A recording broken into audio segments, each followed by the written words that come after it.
Welcome in, everybody, to Betting Pros. It's time to place your bets. It is me, Joe Pisapia, and it's week 16. It's time to look at our favorite things: sugar, spice, everything nice. It's going to be a fantastic week of football. So many games, so many days. Every day you can turn on the TV this weekend, and it feels like NFL's around. That's pretty good. So presents, cookies, a little punch, and hopefully a little punch in the wallet, too, as we get some of these games right to help me break them down. Scott Bogman, of course, the host of our college football program here. He's got recruiting season around the corner. We'll see what he does in the next few months to bring in some new recruits for 2024. And, of course, the Undertaker himself, Andrew Erickson, a.k.a. Andrew Underson. We're going to take a look at this week's games. And don't forget, everybody, if you haven't, this is the perfect time. I don't know what you're waiting for. Download the Betting Pros app, for goodness sakes. You got to do it already, especially iOS. You get 3 free premium days if you just download that bad boy. You got games on Saturday. You got games on Sunday. You got games on Monday. You got NBA action.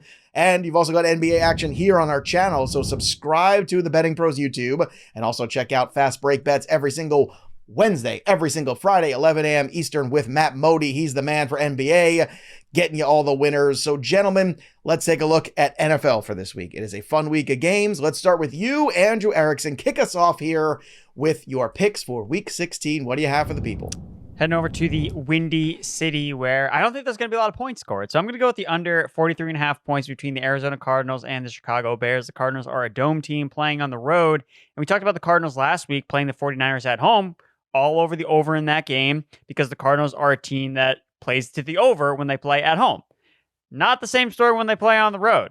They have not gone over any of their projected totals on the road this season. And when you look at the Bears, their defense has been surging. You know, their defense has really kind of rewritten the narrative from the beginning of the season, where they were horrible. Justin Fields was horrible, but their defense has really shored up on the back end. If you look at the Bears in their last 7 games, 6 of them have gone under the projected total. So you have a surging Bears defense taking on an Arizona Cardinals offense that cannot function away from the dome. I think this game goes under at 43.5 points. I'd love to see if this line moves down as we get closer to this game, because 75% of the money is in the under right now. And to me, when I see that, that's enough of a number where I just fade the public and I go right to the opposite. I don't even care. Everything Erickson said is right. His process is right. It should absolutely be that, but this is the NFL. And the one thing we learned in 2023 is crazy crap happens. So I would love to see this number get, bet down a little bit more. And that's why you set the line alerts and you get the game notifications on the BP app, so you can stay on top of those kind of lines. But the lowest I can get Sunday morning, I'm going to lock that bad boy in on the over just to be contrarian, because I'm a jerk and that's what I do. Speaking of jerks, my favorite jerk, Scott Bogman. You're a jerk with me. There we go. I love That's you. a proper introduction there you right go. there. I love Let's it. get to one of your favorite picks for week 16. Yeah, give me the over in the Dallas at Miami game. It's 50. I know it's a high over, especially for the scores late in the season, but I think what we're thinking about when we look at the Cowboys is the effort that they put forward against the Bills last week. And I think that a lot of that was because half the team had the flu or whatever stomach bug was going around, and they just came out with lackluster effort. After you're sick all week, it's not like you have a ton of energy. You're on the road, it's cold, you're in a hostile environment. I understand them kind of getting run over by Buffalo. Now, Miami is excellent. They are going to score points on any defense you put in front of them. It doesn't really matter. So we know Miami's going to put up points. This is about Dallas getting back on track and putting up points against Miami's defense. And I am not impressed by Miami's defense and what we've seen from them so far this season. They have been banged up recently. Phillips being out is a huge loss for them. And I think Dallas is going to come back. They know they need to win this game. They need it for playoff seeding. I think we're going to see them come out, and maybe they don't win this game, but they put together a much, much better effort against another AFC East opponent than they did against Buffalo last week. And I think they stay in it. So I think this one's going to go point for point and going to be a long game, hopefully putting us a lot of fantasy points up too. Now, you mentioned the Dolphins' defense not being spectacular, yet they shut out the Jets. So what does that say about the Jets' offense? I think it says a lot. It says exactly what the Jets' offense are. Yeah. So. And I know the splits on Dak Prescott have been tough home road, but again, this is not exactly cold, tough environment. Miami is different than Buffalo. Exactly. It is. In every single way possible, it's different.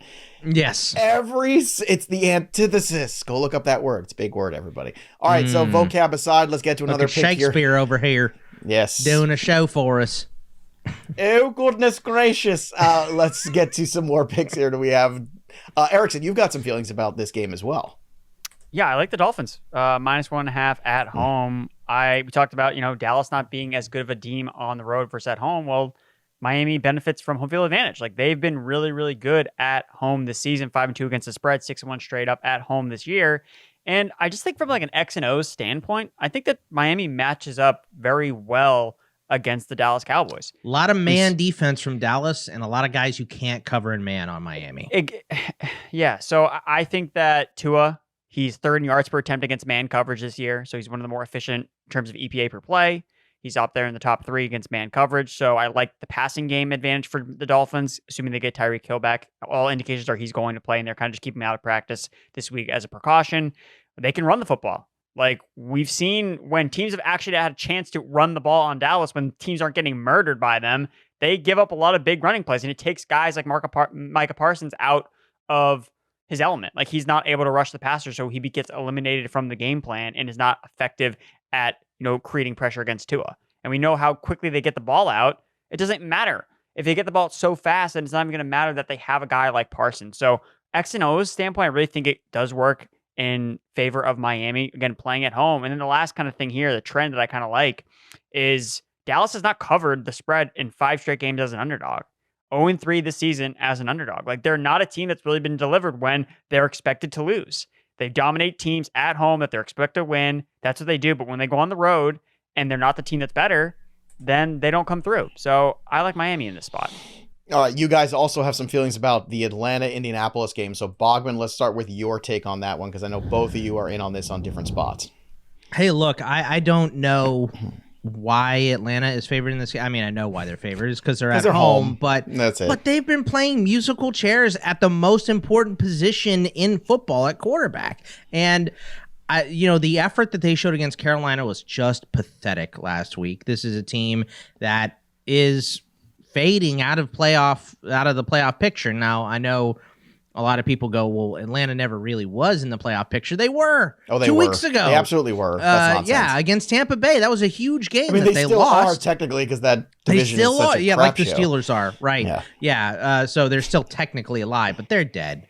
And the Colts are playing good football right now, right? And they just came off a big win against Pittsburgh after KZ took that cheap shot on Michael Pittman, which I know a lot of Steelers fans don't think was a cheap shot, but I don't know. It's kind of a little bit of a cheap shot. It rallied those guys, even with some injuries on their team as well, and they stomped Pittsburgh. I know Pittsburgh's not a good team right now, but neither is Atlanta.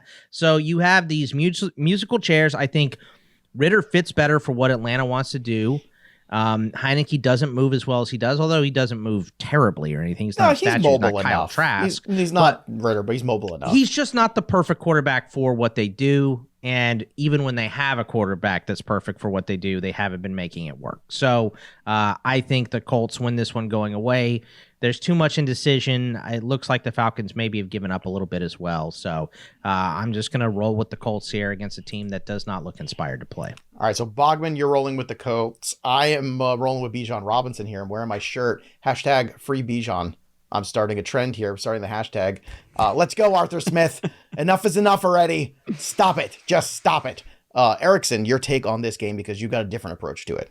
Yeah, I like the over on the total. I know I'm Andrew Anderson, but I do like the over in this game because it's the Colts. And the Colts are one of these teams that no matter who they're playing, they could be playing the Steelers, the Titans, 2 teams they've played in recent weeks, both overs against teams that never go over their point total.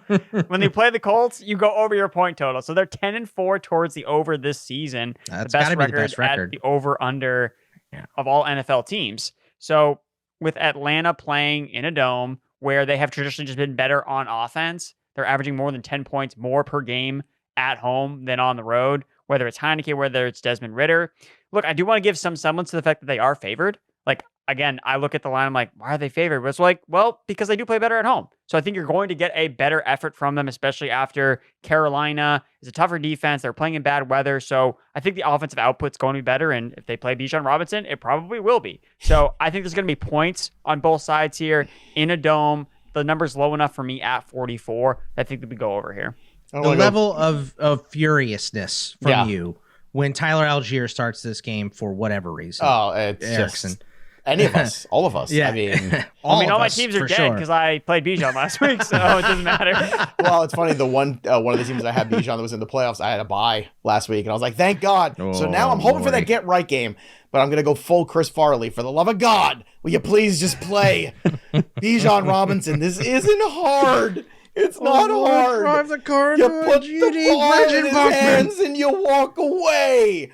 Oh, please, Arthur Smith. All right, let's go to Scott Bogman. Your next pick here is one of my top 10 bets of the week. I'm very confident. In fact, I'll tease this game up even more. I'm so confident in the 49ers. I'm talking double digits, baby. I think they are the best team in the NFL, period, and it's not close right now. So I know you don't love your Ratbirds, as you call them, but let's talk about Ravens 49ers and your take. We said this last week, and we got the stink eye from Erickson a little bit that we don't think the Ravens are a really dominant team, Joe and I. And I do think they're probably the best team in the AFC, but I think you look at the Niners, that is a true dominant team playing at home on Christmas night. You have distracted players from the Ravens traveling all the way across the country to play on Christmas Day, Christmas evening, really. And it's just, I think the Niners are a dominant team. I don't think the Ravens are. I think the Ravens can get beat by a really good team. I think the Niners are a really good team. And I think the weaknesses for the Niners on defense don't particularly match up very well with the weaknesses for the Ravens. Now, I think Lamar can make every throw, but without Mark Andrews, that receiving core is a little weak. You know, your leader is a rookie in Zay Flowers. Rashad Bateman might be the second most dangerous guy on this team right now. Maybe Isaiah Likely is, though. He's looked good. But I just think the Niners are going to be able to stop the run. No one is stopping them right now. They're putting up points on anybody. So I just don't see the Ravens as a team to come in and be the cooler in San Francisco. If this game was in Baltimore, I would have a different opinion on it, and I'd probably just stay away from it, to be honest with you. But since it's in San Francisco, I got to be taking the Niners and laying the points. I'm super confident in the 49ers to handle their business here. I'm all in. The 49ers need to do one thing to me. Go to Philadelphia in that environment and kick ass. And guess what? They did. And that's all I needed. And I've been on the bandwagon since. But don't tell Welsh. Don't tell him, please. All right, Erickson, back to you with another pick for Week 16. What do you have? Well, I do want to follow up on this Ravens 49ers. Oh, by all means. I'd love to hear. Yeah. So which team has better defense? The Ravens or the 49ers? Listen, that's a tricky question. Just because answer the question, yes or no. Or Baltimore 49ers. Pass rush now. I'll say Baltimore. Okay, but you think Baltimore's better defense? Okay, that's fair, Joe. I like the 49ers pass rush better, don't you, Boggs? I want the overall defense. Who has but the back end is bad for San Francisco. So that's true, but one thing you can do in this league is if you have a good pass rush, it always makes the corners better at the end of the day. Which is better, Joe? Quit dancing. Answer the question. The Ravens on paper are better. There you go. But it doesn't matter. Right, there you go. Next question. Erickson, go ahead. Question. Who has a better quarterback? Brock Purdy or Lamar Jackson? Who's better? This is not about talent. This is about points. Answer the question. Don't ask more follow-up questions. Okay, all right. So Lamar Jackson's the better quarterback. Okay. They've got the better running back. They got the two better wide receivers and the better tight end. So what do you want to do? What are you doing? Well, I'm saying at the most important position, the Ravens have the better quarterback. And the better O-line, too. The defensive side of the ball, the Ravens have the better defense. And they're going to lose by a touchdown? Lamar might be the better quarterback, but Purdy's the quarterback playing better. Purdy is unstoppable right now. Drop. Purdy is the MVP right now. Who has the best MVP odds? Is it Purdy or is it Ravens Purdy? win, No, it's Purdy. Lamar Jackson will be in first place for the MVP. You know what? I completely agree with that. If the Ravens win, he will absolutely be. Well, I would even say but you know what I don't agree with? That the Ravens are going to win. If the Ravens cover, it doesn't matter. And Lamar Jackson's the reason why, that they keep the game close. I agree with that. I don't think you know what? If this was in Baltimore, I might give him a puncher's chance. But not on the road. I don't think they got the cojones to go on the road there. I don't know, man. When Lamar Jackson puts on that Superman cape, it's going to look pretty good. A lot of ifs and buts. A lot of ifs and buts from you. He also takes a lot of sacks this year. See. And that's another thing, too. I don't think people realize Lamar's taking a fair amount of sacks this year. And for a guy as mobile as him, that should not be. So, he's not throwing many picks. He's missed less plays than Brock Purdy has this year. So, just so you know. All right, look, well, I'll have to come back on Tuesday, and we'll chat about it then, or every day we're back after the holiday season. I'm sure All we'll right. be talking about it on Christmas night. Erickson, are you in the did chat? Did you get all your feelings out about Lamar? Anything else you want to share before your next pick, or no? You good? No, Yeah. no, that's it. All right, so let's Just get wanted to to defend my guy Lamar. Just defend my You guy and Ryan Lamar. Wormley going to Always go write getting love letters slandered. to each other, Yeah, Erickson? seriously. Come on. All right, my number 4 pick, I'm going with the Minnesota Vikings plus 3.5. I really want the number to beat 3.5. Like, I don't want to take Vikings -3. I want 3.5 because every game the Vikings play is like a super close game. The last 14 games they've played have been all decided by 8 or less points. And when you can take them with a field goal and hook at home, I'm just going to do that because they've just been so good at covering these tight spreads. Look, they've covered the spread as an underdog their last 6 games, 79%. They've covered the spread in 7 of their last 9 games. Covered the spread in the last 6 games as home underdogs against NFC North opponents. So it's like everything that's kind of pointing in the direction of like, yeah, like the Minnesota Vikings, they may not win, but they're going to keep within a field goal. Like that's like all they do. It doesn't matter who their quarterback is. It doesn't matter what the peripherals of the matchup are. Is like the Vikings play teams tight. And even last week, they blew the overtime loss. They still covered. They still came through with the cover. Even though they were up by 14 points in the fourth quarter, they blew it, but they still covered. So as we say, good teams win, great teams cover. So Minnesota, as a team that just continues to cover the spread, I'm going to continue to back them at home against Jared Goff. The Lions have been a little shaky here and there over the last 2 months against the spread, 4-4. Obviously showed up big against Denver last week. But Denver's been a team that's played miserable on the road versus at home. So they were at home last week. They're on the road. I know it's a dome, so not expecting Jared Goff to crumble, but to win by more than a field goal, maybe not. So I'm going to go with the Vikings. The whole time we were talking, all I could think of was you and Ryan Wormley walking around Inner Harbor together, just like going into the shops in Baltimore. What are you gonna get? You want to get a soda or something? Go get some crab or something, boy. Yeah, get some crab cakes. Come on, hon. Let's go on down and get some Old Bay crab. Yeah. I don't know what you guys are talking about. Inner Harbor's beautiful. You should take Maybe your blacked out during that entire spiel about the Vikings. But let me ask you one question, Erickson. Which quarterback is better, Nick Mullins or Jared Goff? Jared Goff. I'm just kidding. It's definitely Jared Goff. Definitely Jared Goff. Well, Nick Mullins is a system quarterback, you know. All right, as in the system has to collapse for him to be the quarterback. Right. Yes. Accurate. Hashtag accurate. All right, let's go to, again, everybody's got feelings here about this last game here, about the Carolina Green Bay. So many feelings between the guys here that this is basically all I want to talk about for the rest of the show.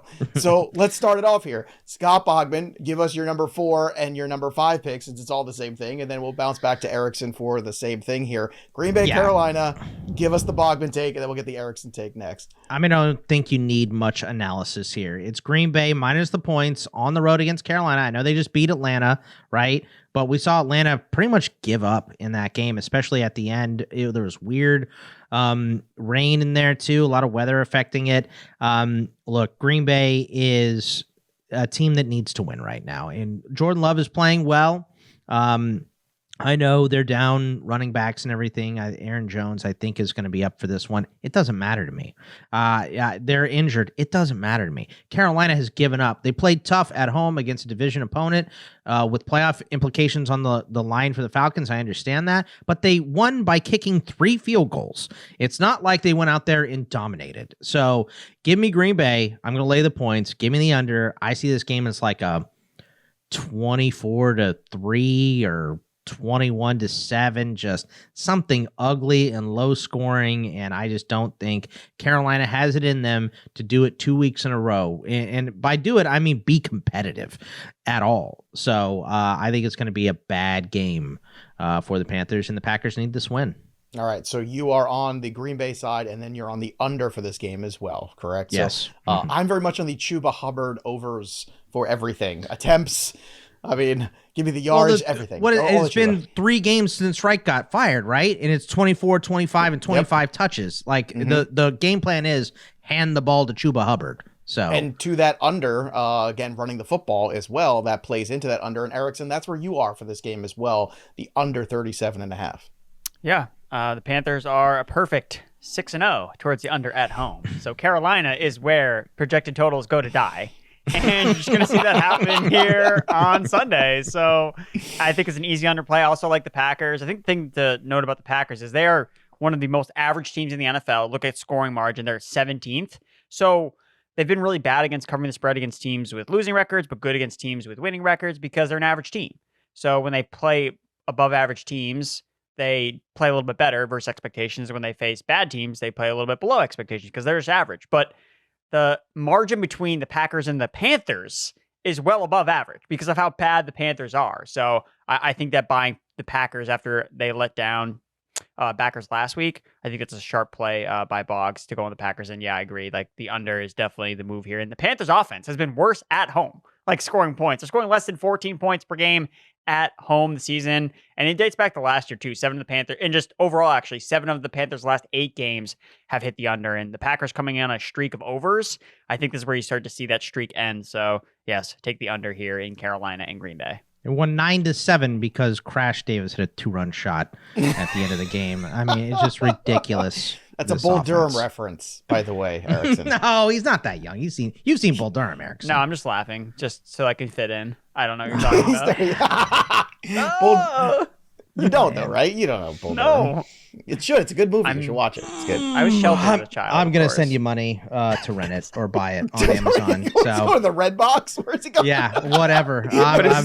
Give me your Venmo, Erickson. I'm sending you money. You got to watch that movie. Oh, just send him. It'll probably be cheaper to just like send him the Blu-ray disc. You know, I'm all hip kids like Erickson have a Blu-ray player. I was gonna say, you know what? 2023. Make him watch it. Make him watch it on VHS. That's what I would do. I would make you watch it on the VHS. Honestly, I just said, what's a DVD? And it made me sick to my stomach. So, yeah. Thank you, Erickson. You mean the thing that I used to watch Chris's movies with, the VHS? Like the Grinch? Making me feel old. Thank you. Appreciate that. Let's recap before this completely degenerates. Let's recap all the picks from the boys this week. Bogman's in on the Dallas-Miami over. He's in on the +1 side of the Indianapolis Colts. The San Fran -5 versus Baltimore. And then the -5 side of Green Bay against Carolina. Also the under 37.5. That's where Erickson is as well. He's also in the Vikings +3.5 against Detroit. The Falcons Colts over at 44. The Dolphins -1.5 versus Dallas. And the Cardinals Bears under 43.5. That's what we've got for you. Make sure you subscribe to the YouTube channel. Drop your comments below. You just might win a 1-year free premium upgrade to the best betting tools on the planet right here, which is BettingPros. Start betting smarter, not harder, everybody. We hope everyone has a wonderful holiday season. Enjoy all the games. Enjoy your friends, your family, your football, all the 3 Fs you could possibly have. And hopefully you make some cash as well. That'll do it for us. But the story of the game goes on for Scott Bogman and Andrew Erickson. I'm Joey P. We'll see you next time, kids.